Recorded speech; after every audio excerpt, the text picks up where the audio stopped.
another 3questions video. This guy, what's his name? Calls himself the Berserk Misanthrope now, but it used to be something or other. But anyway, I don't remember. Didn't always get along. Didn't exactly love his answers to the questions. I'll deal with them after I listen to, he's going to ask his questions first, that's very nice of him. Anyway, so we'll do that part first.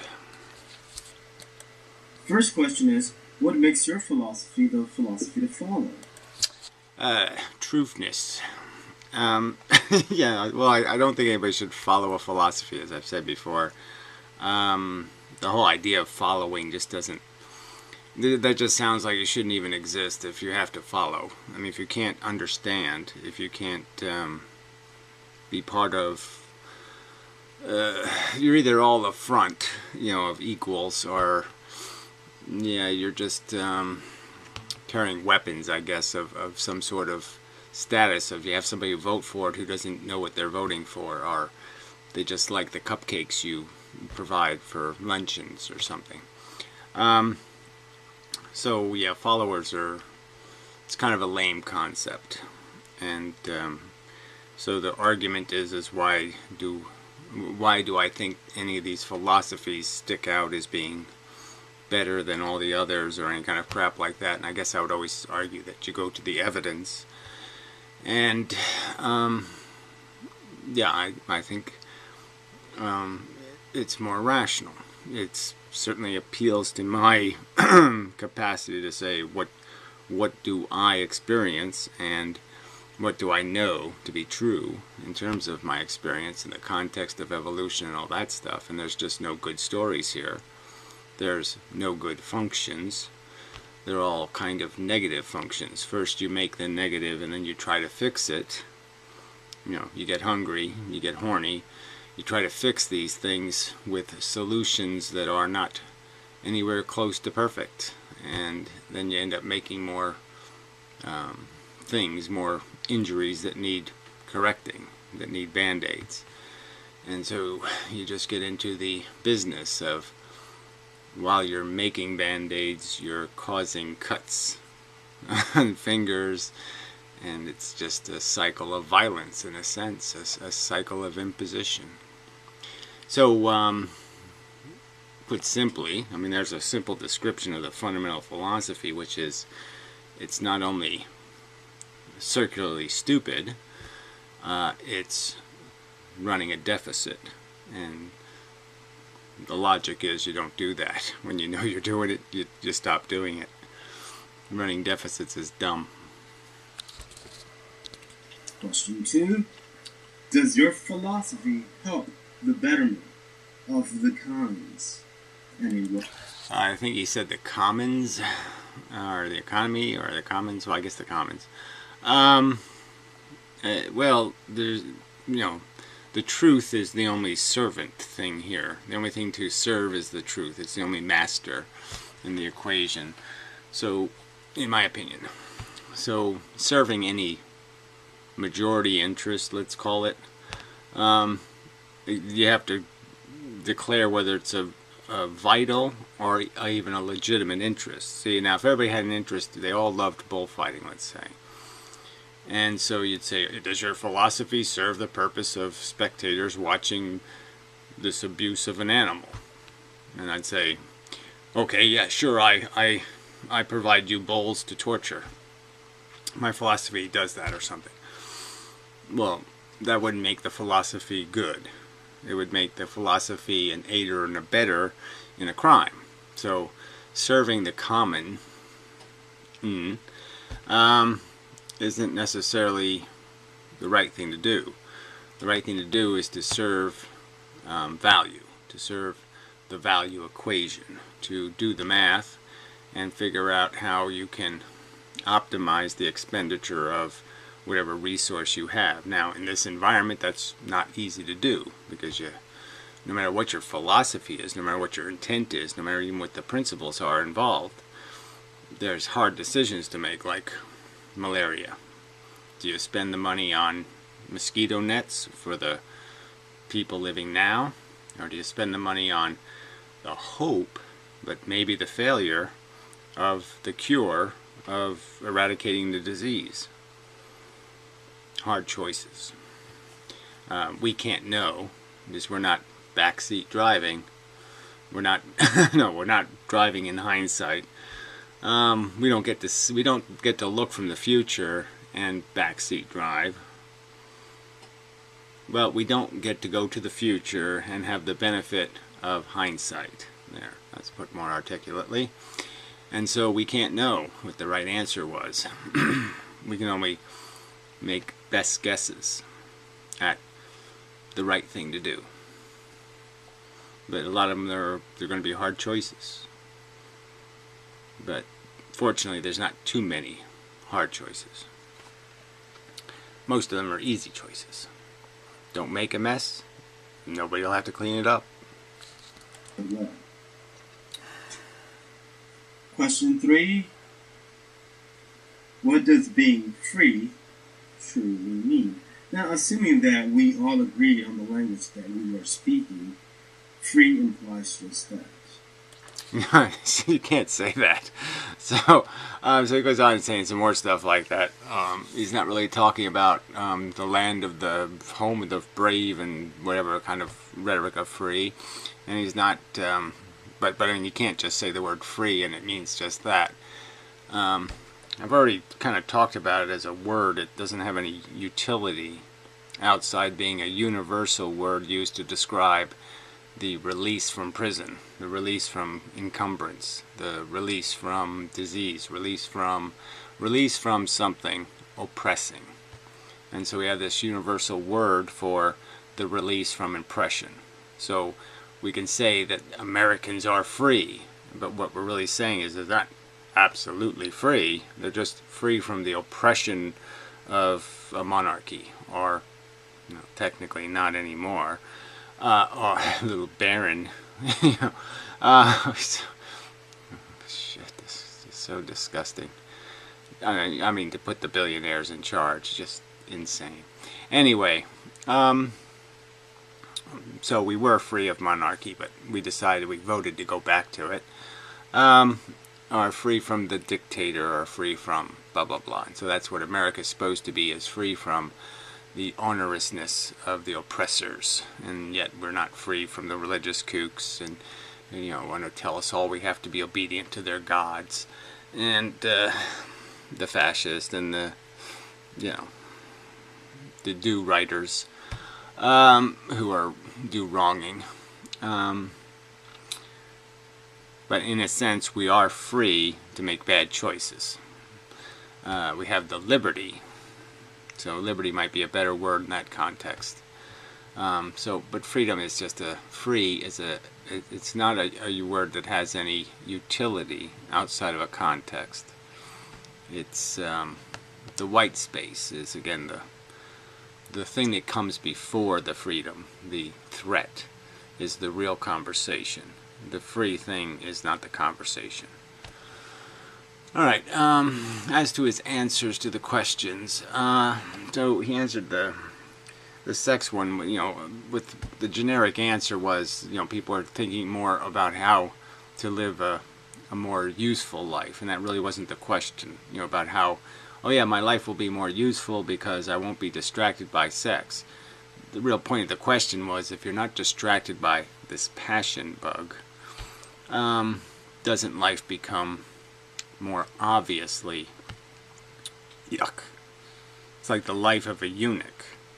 I mean, if you were to be captured by aliens and have your testicles cut off, so you could be their pet, do you really think it'd be a great life? I mean, yes, it'd be a great life if all you want to do is eat and sleep. Then probably you'll make out okay. But me personally, I wouldn't live for that. Not even any chance of it. So it's, but it's okay. I mean, it was a vague question, and so the answer is appropriate to the vagueness. The other question was the right to die, and he went on to a whole bunch of stuff about how there's this very positive propaganda about living, and the simple answer is yes, we should have this absolute right. He didn't get into exactly the depth of his respect for any objection under any circumstance. Like, does it really matter if somebody's crazy, or does it matter if they're a kid, or does it matter? Do we have any obligation ever to suggest you're better off alive than dead? Is there any reason to even have that thought as being reasonable? Is there any evidence you can compile that shows that, yes, living works out? You'll survive it. Yeah, no, you won't survive it. Live to die again, you know. Live and die over and over and over. Not much point. And the other question was, I don't remember. Let's just go in here somewhere. Maybe he'll be talking about it. But keep that in mind. Your decision shouldn't pollute. There we go. Imposition. So yeah, he didn't exactly get to the root of that one either. It wasn't just about imposing impositions of creating people. It was all the little impositions of our existence. And the point of the question, I guess, was just to get to the thought process where, what exactly am I allowed to impose? I mean, you know, that there's a risk, you know, like I said, you drive to the grocery store, that you might put somebody in a wheelchair. I mean, that's a hell of a thing to be doing. A hell of a game to be playing. And yes, it won't be all your fault. They were on the road, or they were in their front yard minding their own business when your car plowed into them, or whatever they were doing. But the bottom line is, we accept these risks. And I guess the argument I was trying to get to was, if you really thought about it, and you thought about the fact that of actually going to the gambling house and rolling these dice for real, and happening to actually see it happen, watching yourself, in the sense of knowing it as the real permutations, the real fact of it even. It should disturb you, I would think. I think there should be some cognitive dissonance at the will to accept this fact that just by going about your business, you will ruin somebody else's business. You will end their business. That kind of thing. Squish a little rabbit under your car tire. That was, you know, busy running home with some leprechaun gold or something. Anyway, no. So somebody on the cruddy little website did ask some creepy little stupid questions, so maybe I'll deal with those. I'm coming out, well, whatever. Who's the master, blah, blah, blah, who cares? I got some questions. Yeah, this guy was a little bit hostile. You moron, he said I never slept with any men. Fuck off. Okay. Have you ever slept with another man? Years ago you admitted you were bisexual. Well, I don't know if I did that. I personally thought you to be some sort of homosexual. Yeah, you know, I've just talked before about, you know, thinking about sex. You can morph your idea of sexual comfort. I mean, I can slowly just take, you know, some perfect woman, and I can just slowly add little bits that might not be perfect woman anymore, might be something more masculine, and that doesn't overtly scare me or something. That's all I was trying to get to. I mean, you could take a beautiful woman, and then if you did give her a penis, it might not bother me. You know, I mean, it would bother me that she didn't have a vagina, but I just mean, you know, I'm just saying there could be things that you would change that would scare the hell out of me. But I can't really imagine myself having a relationship with a man. Now, it kind of depends on how you shape that man thing too, you know. I mean, beard, forget about it, you know. Lots of, you know, just physical limitations.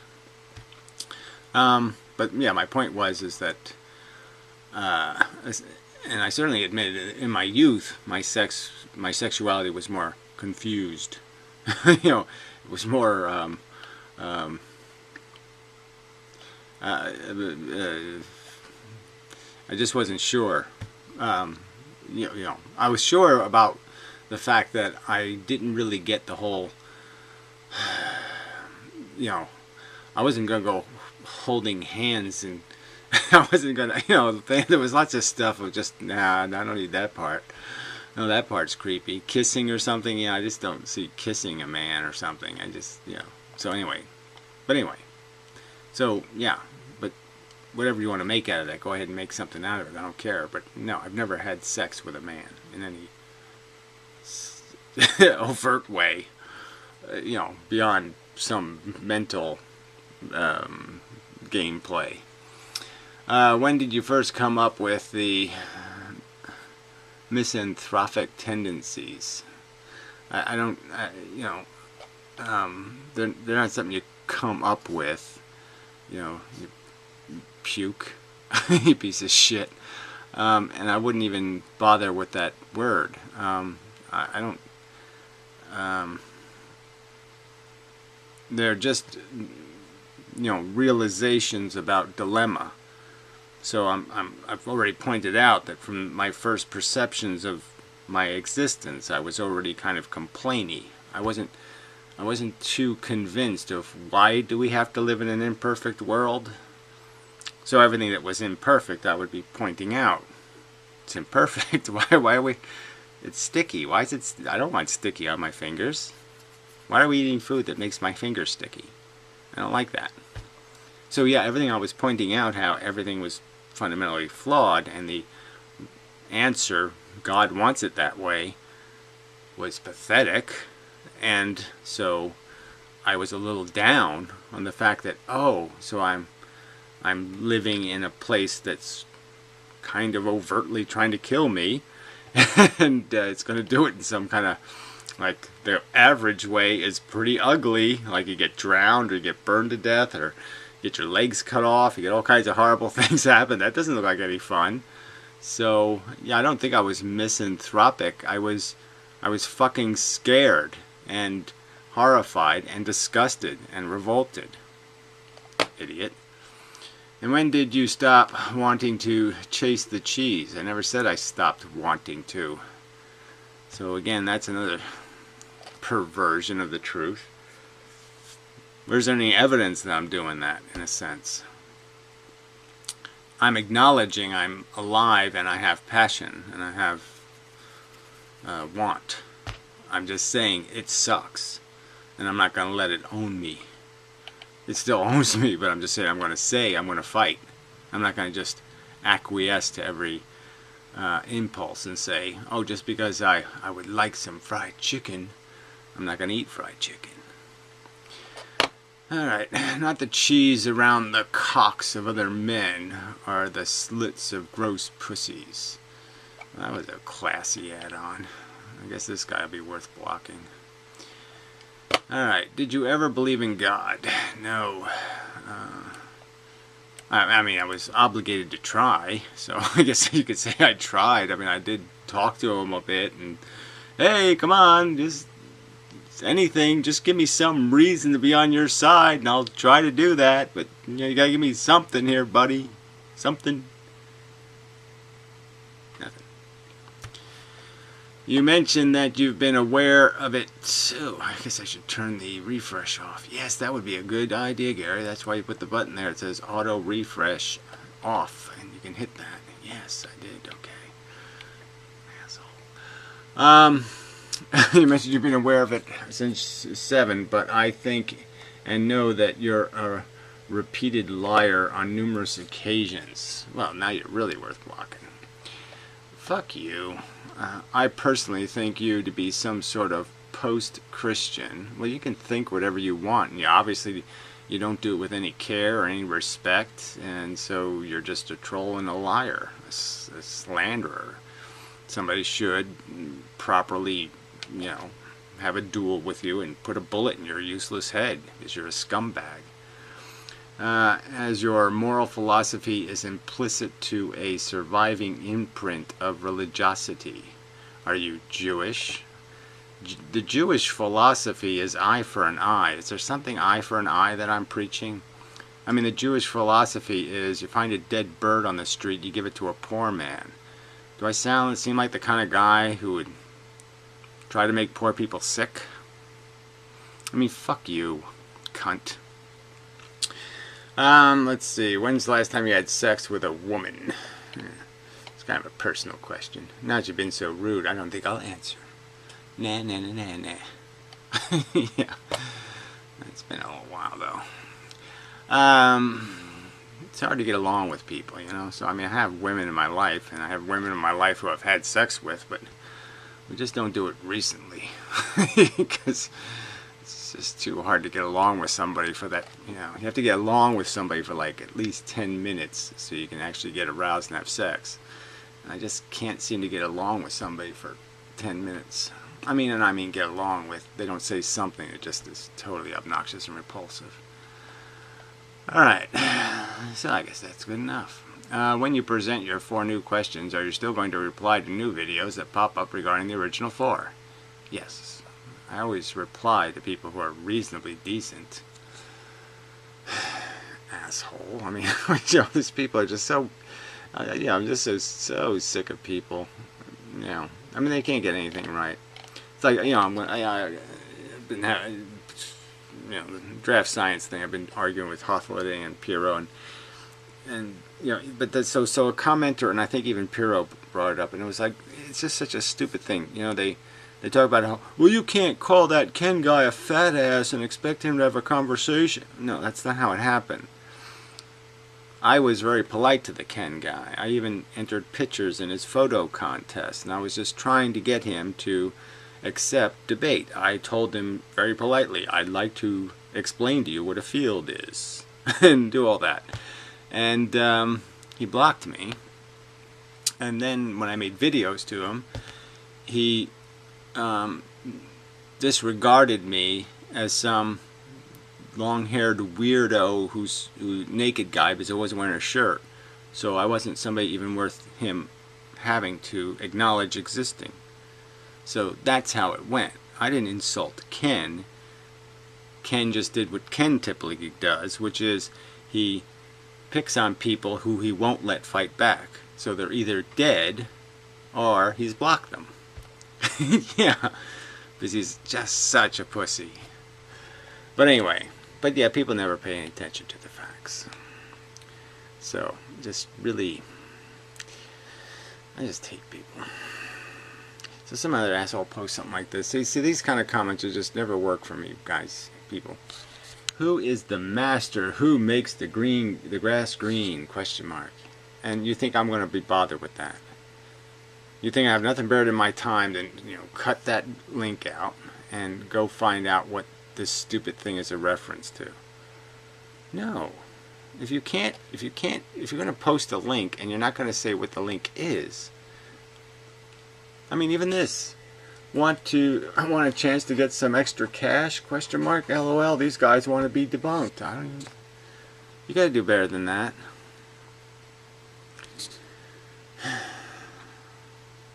Yeah, you know, jokes. I have absolutely no patience for. No patience. Fuck. Goddamn assholes. Anyway, so anyway, I guess that's enough. And so forth and whatnot. Yeah. I don't think there's anything else I have to get to at this moment. I can always make another video later about something else, but yeah, I'm just thinking. You know, so I'm not making videos while I'm thinking, and I'm trying to do some physics stuff and trying to figure out how to. I mean, you can't argue with religious nuts, and it looks pretty clear that physics is just a religion, and it's pretty depressing. Anyway, till next time, and such.